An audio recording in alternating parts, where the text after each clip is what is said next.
Student, it is part third of chapter nutrition in animals. So student, next one topic is digestion in ruminants. Students, animal like cows, buffalo, sheep and goat, ये आपने देखा होगा कि ये लगातार मुंह चलाती रहती हैं, यानी कि च्यू करती रहती हैं कंटिन्यूसली. ये प्लांट ईटिंग एनिमल्स होते हैं और प्लांट्स में सेलुलोज नाम का एक कंपोनेंट होता है. सेलुलोज एक बहुत ही कॉम्प्लेक्स कार्बोहाइड्रेट होता है इसमें, जो कि केवल प्लांट्स में होता है.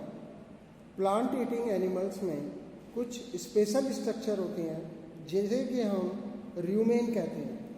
स्टूडेंट, र्यूमेन में माइक्रो ऑर्गेनिज्म होते हैं जो कि सेलुलोज को ब्रेक डाउन करने के कैपेबल होते हैं, मीन्स उसे ब्रेक डाउन कर सकते हैं. ये इसलिए हम इन एनिमल्स को रूमिनेंट्स कहते हैं.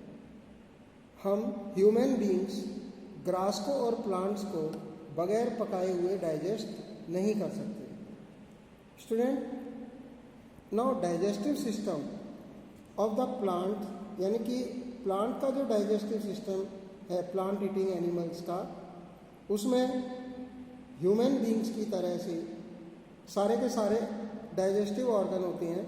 इसके अलावा उनका स्टमक 4 कंपार्टमेंट्स में, यानी कि 4 चैम्बर में डिवाइडेड होता है और इनके नाम है र्यूमेन, रेटिकुलम, ओमेसम और एबोमेशन. स्टूडेंट, र्यूमेन प्लांट्स को ईट करते हैं, उन्हें डायरेक्टली बगैर चबाए स्वेलो कर लेते हैं, मीन्स निगल लेते हैं. फिर ये फूड स्टमक में चला जाता है. पहले 2 चैम्बर में र्यूमेन और रेटिकम होते हैं. ये फूड को सलाइवा के साथ मिक्स करते हैं और इसको सॉलिड की लेयर्स में सेपरेट करते हैं, यानी कि सॉलिड की लेयर अलग हो जाती है और लिक्विड की लेयर अलग हो जाती है. सॉलिड क्लम्प्स को हम कर्ड और बोलस कहते हैं. Student, you can see here all the 4 parts of animals and here whole digestive system is shown. Student, now ये जो कर्ड है जिसका कि हमने अभी बात की थी,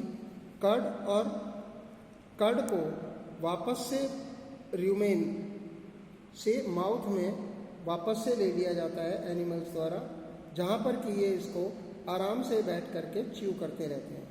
इस प्रोसेस को र्यूमिनेशन कहते हैं.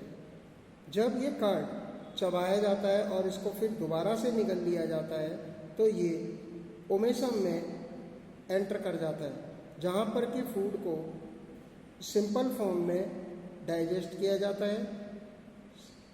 ये सिंपल फॉर्म ट्रू स्टमक में एंटर करती है. इसे हम ओबेमेसम कहते हैं. डाइजेस्टिव एंजाइम जैसे कि पेप्सिनोजिन और रेनिन इस चैम्बर में फूड के साथ मिक्स होते हैं. फूड इसके बाद फाइनली डाइजेस्ट हो जाता है और फिर इसे एब्जॉर्प्शन के लिए स्मॉल इंटेस्टाइन में भेज दिया जाता है और एब्जॉर्प्शन के बाद फिर इसे लार्ज इंटेस्टाइन में, और जहाँ से कि ये ह्यूमन बीइंग्स में जैसे बताया था, जहाँ से कि फिर इसको बाहर रिलीज कर दिया जाता है. तो student, now our topic is completed.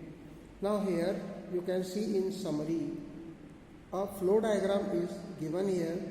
From here you can study your chapter or revise your chapter in short. So student, next we will do question answer of this chapter. Till that, read the chapter, listen video and enjoy it. Thanks.